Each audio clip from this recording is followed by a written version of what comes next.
Bonjour tout le monde et bienvenue à ce nouvel épisode du Lutteur de Salon. Mon nom est Carl et je serai avec vous aujourd'hui pour parler de WrestleMania. Donc, le show qui avait lieu hier, samedi, WrestleMania première partie, et je vais le dire seulement juste une fois, trop gros pour être sur 2 jours. Donc, on n'avait pas le choix de le faire comme ça. On peut pas toffer 8 heures de spectacle devant une salle vide. Donc, ils nous ont amené la ligne trop gros. Fait que fallait qu'ils le séparent. Je trouve que c'est totalement mentir à son public. Je vais revenir là-dessus aussi par rapport aux déclarations qui ont été faites de la part de la WWE envers leurs fans. Parce que c'est ce que je trouve le plus difficile, c'est le fait que on mente aux gens, on leur dise pas la vraie réalité, on leur dise pas c'est quoi la situation. Il y a des choses comme qui ont été changées dans le spectacle, exemple Braun Strowman qui a eu le title shot pour la ceinture, pourquoi on le sait pas, différentes choses comme ça. Fait que je trouve ça dommage qu'ils établissent pas qu'on est dans un temps difficile, qu'il se passe des choses anormales. Et ils font comme si ça arrivait pas, comme si ça existait pas, comme si tout était planifié dans leur show, ce que je trouve vraiment dommage. Mais par contre, on a eu droit à une carte de la première soirée en 2 temps, d'où l'idée de couper le show de moitié puis de mettre juste les bons combats. Parce que on avait une carte de 9 matchs. Je passerai pas au travers de tous les matchs parce que je vous avouerai que le 2 tiers des matchs, on s'en fout, là. Donc, il aurait pu facilement faire un show de 3h30 avec 7 matchs, les 3 bons matchs d'aujourd'hui, probablement 4 bons matchs de demain, faire une carte impeccable. On aurait eu droit à tout un show, mais il a fallu qu'ils mettent des gens pour mettre des gens, puis je trouve ça dommage, encore une fois, parce que tu t'assois devant ta télé, là tu regardes le show en disant « Ah, ce bout-là, je vais m'en foutre, puis ça va être super plate, puis on va attendre la fin, tu sais. » Donc, pour la première partie de WrestleMania, on a eu droit à Cesaro, Drew Gulak en pre-show. C'était ça. On passe à l'autre. Alexa Bliss, Nikki Cross contre Asuka, Kairi Sane. Changement de ceinture. Alexa Bliss et Nikki Cross ont gagné les ceintures dans un match totalement oubliable. Après ça, LIS contre Kevin Coburn. Je vous avouerai que j'ai pas vu la moitié du match parce que j'en ai profité pour aller faire le lavage. Parce que ça m'intéresse zéro. Et puis finalement, on a vu à la fin que LIS a gagné avec un quick roll-up et puis tout le monde s'en fout. C'est là que ça devient intéressant parce qu'ils ont mis tout de suite le match de Becky Lynch contre Shayna Baszler. Et j'avoue que c'est le premier moment du show où, quand que la décision a été rendue, j'ai fait un « Oh ». Et je me suis vraiment avancé sur le fauteuil. Je m'attendais jamais à ce que Becky Lynch garde sa ceinture. Ça, je vous avouerai que c'était une surprise. C'était vraiment un match le fun. Pas de foule, ça perd un peu de son intérêt à cause qu'il y a des gros spots que personne ne dit rien. Je veux dire, à un moment donné, elle était en powerbomb. Et puis Baszler la tapait sur le côté de la table des commentateurs. C'était vraiment cool comme spot. Mais en même temps, pas de foule. Ben, ça fait juste tac, puis la personne elle tombe. Fait que c'est ça qui est un peu dommage. Mais j'ai aimé que tous les coups de ce match-là, c'était des gros coups. Et il y a vraiment de l'animosité. Puis moi, c'est quelque chose que je trouve important dans une rivalité. C'est que quand on arrive au fait que tu as un match, puis que tu n'as jamais eu de match contre la personne, c'est le moment où ça l'arrive. Il faut que les 2 personnes soient enragées noires puis veulent se tuer. Parce que ça donne de l'émotion. C'est là qu'on voit que l'histoire prend tout son sens. C'est là que le match devient intéressant parce que tu sais que les 2 personnes s'aiment pas. Tu sais qu'il y a pas ça des blood feud, là. Tu sais, il faut que ça se règle par un coup de poing d'en face, là. Puis c'est ça qui est merveilleux dans des rivalités comme ça puis des matchs comme ça. Fait que c'est ça qu'on a eu droit. On a eu, c'est sûr, l'entrée un peu weird de Becky Lynch sur son pick-up, là. Mais à part de ça, le reste, c'était vraiment le fun. Moi, j'aimais ça. Ce qui est intéressant aussi, c'est que ça n'a pas été trop long. C'est ça qui était bon. Donc, ça a duré vraiment 7-8 minutes, puis c'était concis. Ils sont allés du point A au point B, puis ils ont fini en s'ouvrant la porte pour un rematch. Probablement que c'était pas la fin anticipée, c'était peut-être pas ce qu'ils voulaient faire, mais vu qu'il n'y a pas personne dans les gradins, faire gagner Baszler son premier titre devant personne. Il y a quoi qu'un premier titre devant personne, on va en revenir tantôt. C'est peut-être pas la meilleure option. Donc, elle a perdu d'une façon vraiment, vraiment weird en se faisant faire un roll-up sur la tête. Une affaire que j'avais jamais vue.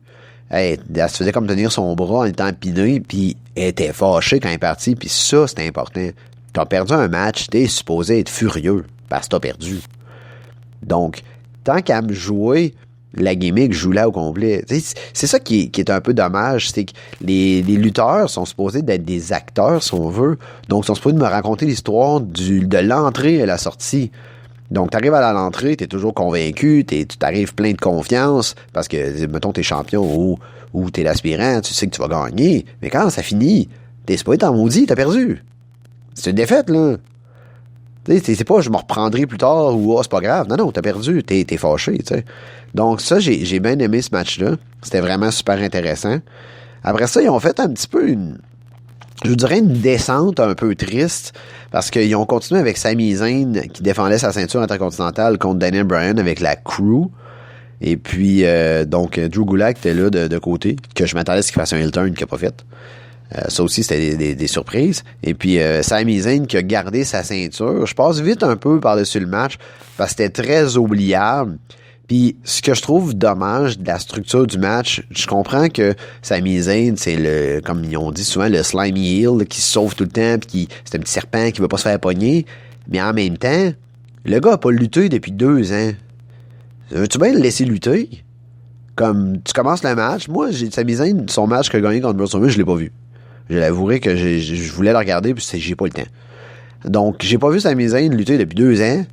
Puis là, le match qu'il me donne, pendant les 4 premières minutes, il tourne en rond autour du ring, puis il fait rien. Je suis comme, OK, là, commence, là. T'sais, je comprends l'idée, puis l'histoire en arrière de ça, qu'il veut pas se battre, puis qu'il est comme un peu peureux, puis tout.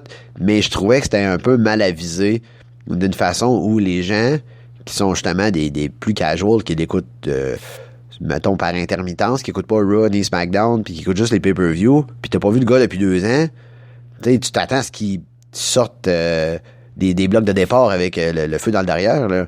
Puis il veut le défendre, puis c'est ça qu'il dit dans son entrevue. Je vais défendre, je vais sortir, je vais être gagnant, puis tout le kit. Puis finalement, il sort, puis pendant 7 minutes, il tourne en rond autour du ring. Mais bon, regardez, ils ont décidé de faire cette histoire-là. Puis ça a quand même été bien raconté. Puis moi, j'ai bien aimé ce qu'ils ont fait avec ça. Donc, j'ai aimé la conclusion du fait que il y a eu plein de shenanigans autour du ring. Finalement, quand il est rentré, il a mangé un coup de pied dans la face. Je pense que l'idée, puis je m'avance sur une théorie de moi-même, là, mais l'idée de finir ça avec le coup de pied dans la face, je trouvais ça intéressant parce que ça faisait un peu un callback à quand Sheamus a battu Daniel Bryan à WrestleMania avec le fameux broad kick à 2 secondes du début. Donc, il rentre dans le ring en courant, il saute, paf, il mange le pied dans la face. Puis il tombe. Puis en plus, c'était pas genre directement dans le coin quand il court puis il saute, c'était vraiment dans le milieu, là. Il a juste levé sa jambe, pouf, dans pleine face. Fait que j'ai trouvé ça cool que Daniel Bryan, sa faiblesse, c'est vraiment des coups de pied dans la face. Puis qu'il perd avec ça encore à WrestleMania. Fait que ça, j'ai trouvé ça cool. Après ça, le match qu'ils ont fait avec les ceintures par équipe qui étaient pas en équipe, dans le fond, c'est que vu que Miz a été retiré du spectacle parce qu'il était malade, mais ils ont pas dit qu'il était malade, parce qu'ils auraient dû le dire, mais ils peuvent pas dire qu'il y a quelque chose de spécial qui se passe. Donc, il y a eu John Morrison, et puis Kofi Kingston, puis Jimmy Uso. Ben, pas ça aurait été Jey Uso, ça aurait été la même chose, là. Donc, j'ai fait un ladder match. J'avoue que le concept de ladder match, j'ai un peu de misère en triple threat, parce que un ladder match, pour moi, c'est soit 2 personnes ou soit 6 personnes. Fait que tu peux le faire en équipe comme 3 équipes de 2 ou 6 personnes seules. Mais j'ai l'impression qu'en triple threat, si t'as une personne qui dort, les 2 autres personnes se battent. Mais s'il y a 2 personnes qui tombent, là, tu gagnes, c'est sûr. Fait que c'est toujours de jouer avec cette ligne-là de faut que je gagne, mais je sais pas comment. Parce que je peux pas monter dans l'échelle au ralenti quand il y a personne qui cheer, parce que ça a juste là cabochon. Fait que là, les gens ont pas trop monté dans l'échelle. S'ils montaient, c'était pour faire des moves. Puis des fois, c'est ça que tu te dis. Le gars, il monte dans l'échelle. T'es comme, OK, il va aller pogner les belts. Il monte dans l'échelle. Puis il se pitch quelqu'un. Mais pourquoi tu fais ça? Fais juste monter en haut puis pogner les belts. Ton but dans le match, c'est d'aller pogner les belts. C'est tout ce que t'as à faire. Ton objectif, c'est pas de péter personne. C'est pas de faire de pin. C'est pas de faire de gros moves. Puis de pitcher quelqu'un dans l'échelle ou de pitcher sur le plancher. Ton but, c'est de pogner les belts. Fait que prends une échelle quand ça sonne. Installe-la. Monte puis va chercher les belts. C'est ça que je trouve un peu ridicule, c'est qu'il essaie de faire un match spectaculaire Quand c'est pas ça le concept. Le concept, c'est pas d'être spectaculaire, là. Si t'as fait le move le plus casse-gueule possible, le plus dangereux de l'histoire de l'humanité, pis t'as perdu, ben t'es un loser. Je veux dire, c'est toi qui es cave, là. T'avais juste à prendre l'échelle, la mettre, puis monter chercher les belts. C'était ça qu'il fallait que tu fasses. Tu sais, si c'est, mettons, je sais pas moi, un no holds bar, c'est pas la même affaire, là. No holds bar, tu peux faire ce que tu veux, tu peux prendre tout ce que tu veux pour assommer ton adversaire. Puis, mais le but, c'est quand même de faire un pin, là. Mais là, le but, c'est pas de faire un pin. En tout cas, anyway, je vous passerai pas 10 minutes à parler d'un ladder match. Vous savez tous comment ça marche, un ladder match, là. Fait que c'était ça. Puis la fin était juste vraiment, vraiment bizarre. Parce que ils étaient les trois en haut de l'échelle. Ils ont réussi à détacher les ceintures. Il y avait le petit rack en métal, là, le petit rack en or. Puis, ils ont donné un coup de tête. C'est Jimmy Uso puis Kofi Kingston a donné un coup de tête à John Morrison qui est tombé avec les ceintures dans ses mains, mais les ceintures ont détaché, puis il est tombé, puis il les a eu. Mais il les a pas gardés, c'est ça qui est un peu weird, parce que d'habitude, c'est la personne qui finit avec la ceinture dans la main. Mais là, les deux sont tombés, mais c'est lui qui les a détachés. Mais ce qui était pas...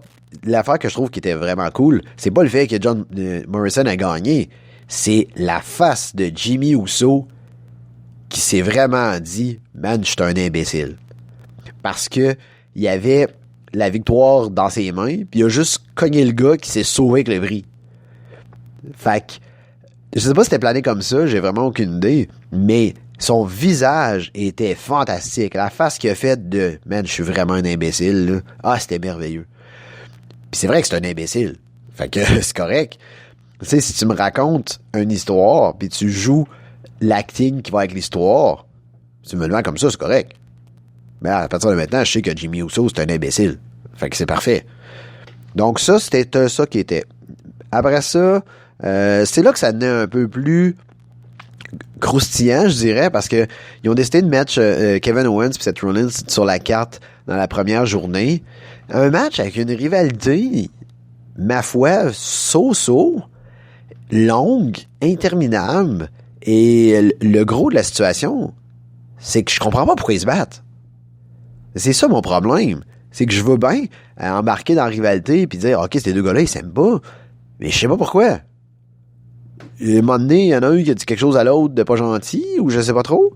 Puis c'est sûr que là, en plus, ils arrêtent pas d'essayer de bâtir une histoire, puis ils perdent des morceaux. Parce que là, on sait que Samoa Joe était là, il est plus là, il était blessé, mais ils l'ont pas ramené. Là, les deux, AOP, il y en a un des deux qui s'est blessé, fait qu'il est plus là. Là, Buddy Murphy, je sais pas il est où, par exemple. Je sais pas pourquoi il était pas là. Mais tu sais, en même temps, c'est une feud qu'il faut qu'il se règle entre les deux, c'était parfait. Moi, la seule chose que j'aurais changé, c'est que j'aurais fait un no DQ en partant. C'est la seule affaire. Parce que, encore une fois, c'était un blood feud. C'était une rivalité qu'il fallait qu'elle se termine. Donc, en se terminant, tu mets une stipulation, t'es parfait. Parce que pourquoi faire un match complet pour arriver après ça avec je te donne un coup de cloche puis je me disqualifie. À un moment donné, t'es comme ok, les disqualifiants, ça suffit, là. Parce que Seth Rollins, il fait que ça des matchs en se faisant disqualifier. Puis je comprends l'idée toujours de vouloir swerver les gens, puis on va leur faire croire c'est ça, on va faire dans une autre direction. Mais à un moment donné, arrête de pousser ta loque, là, parce que c'est plus de fun. C'est comme plus drôle, là.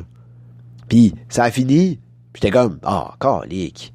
Puis j'étais pas comme, man, zut, Kevin Owens a gagné par disqualification. J'étais juste déçu, j'étais comme, ok, là, donnez-nous une raison de nous investir dans cette histoire-là au lieu de faire Seth Rollins, tout ce qu'il fait, c'est se faire disqualifier. Rendu là, commence le match, sors, prends une chaise puis t'appeler.